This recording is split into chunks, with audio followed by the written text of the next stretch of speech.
আরেক দুস্থ আছিল, ছাত্র বয়সেতে বক্তৃতায় খুব এক্সপার্ট আছিল। তো এক মসজিদের ভিতরে তে ইমাম হইছে পরে তে আমারে কয়, দোস্ত তুই যে একটা সুন্দর মসজিদ করতে চাস, আমি যেই মসজিদে চাকরি করি মসজিদটা খুব সুন্দর, চাইলে আইস। তাই এক শুক্রবারে গেছি পরে গিয়া দেখি সুন্দর, আসলেও সুন্দর মসজিদ। তে হইল ইমাম, গিয়া দেখলাম আমাদের দেশে জমার আগে হুজুররা বাংলা আলোচনা করে না, কি করে না, গিয়ে দিতে আর আলোচনা করে না, খুতবা দিয়ে নামাজ পড়া লাইছে।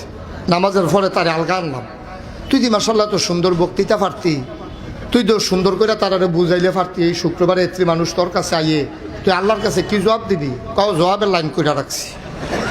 আমি তো তুই এই তারারে কত সুন্দর করে বুঝাইলে কি তা হয়? খাও তুমি এটা বুঝছো, আমি বুঝি না, আমি কোনো কম চেষ্টা করছি না। যেই দিন নিয়োগ হয়েছে 250 লোকের লোক ইন্টারভিউ দিয়ে ফার্স্ট হয়েছি। চিন্তা করলাম এই সমাজটারে বদলাইলাম, বিষয়ভিত্তিক আলোচনা করা। তো প্রথম শুক্রবারে করলাম সুদের বিরুদ্ধে। কি এর বিরুদ্ধে? সুদের বিরুদ্ধে। কোনাকান্সি ভাইরা একেবারে সুন্দর করে আধা ঘন্টা লাগাইয়া সুদের বিরুদ্ধে ওয়াজ করে সারছি। নামাজ যখন শেষ হয়েছে সভাপতি আমার আলগা সিফার ডাক দিয়া নেওয়া হয়েছে। নিয়ে আসার আগে, হুজুর সব দিক কথা আপনি আমারে কইছেন, মনে করেন আমি ধরতাম পারছি না। অবশ্যই আপনারা কেউ কইয়া দিছে আমি যে খাই, আর নইলে আপনার নতুন মানুষ, আপনি কোনো জানেন না এর কথা রাখে না। হ্যাঁ অবশ্যই কারা কইয়া দিছে নামটা কোন হুজুরে হারামও না। কেউ আমার কাছে কইছে না ভাই আমি নিয়ত করছি বিষয়ভিত্তিক, শুদ্রা যেহেতু জঘন্য গোনা আমি এটা দিয়া শুরু করছি, এটা আপনি এটা দিয়া আপনি আমার ফেল কয়বার চাইছেন মরে আমি দেখছি না, আপনি পুরা টার্গেট, আপনি আমার টার্গেট করে কথাটি কইছে, আপনি যা শুরু করছেন আপনি। তো আমার দুস্থ আমার কয়, আমি বুঝ জ্বালাইছি যে এখনো সুদের বিরুদ্ধে আর ওয়াজ করন, যদি সুদের বিরুদ্ধে ওয়াজ চলে চাকরি আর।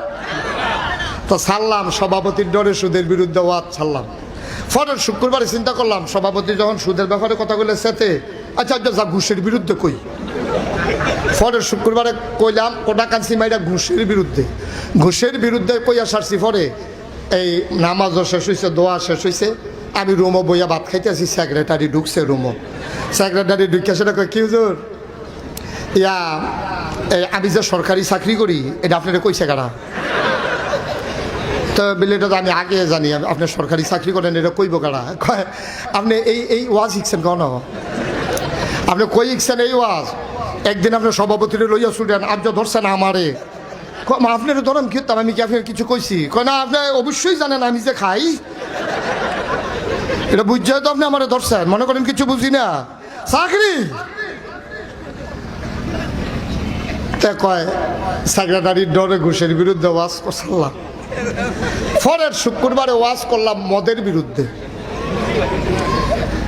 বিরুদ্ধে ওয়াজ করে সারছি। পরে ক্যাশিয়ার সবাই কয় বেতন মাইনসের তে নিয়েন, আমার লগে আর দেখা করার দরকার নাই। কাউ এটি কি দেখুন আপনারা কি শুরু করছে? কাউ শুরু কি দেখছে?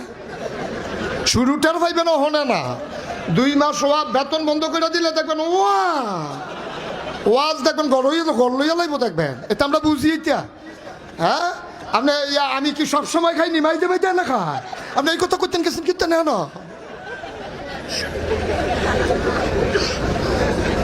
নাউজুবিল্লাহ কয় না তো।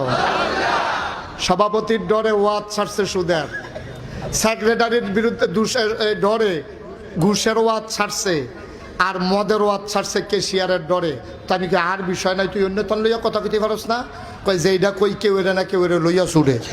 এর লাগিয়া চিন্তা করছি আর ওয়াজ লাগতো না, যা ফোতানের আরবিতে ফোতাই লাই, ধরতেও পারে না।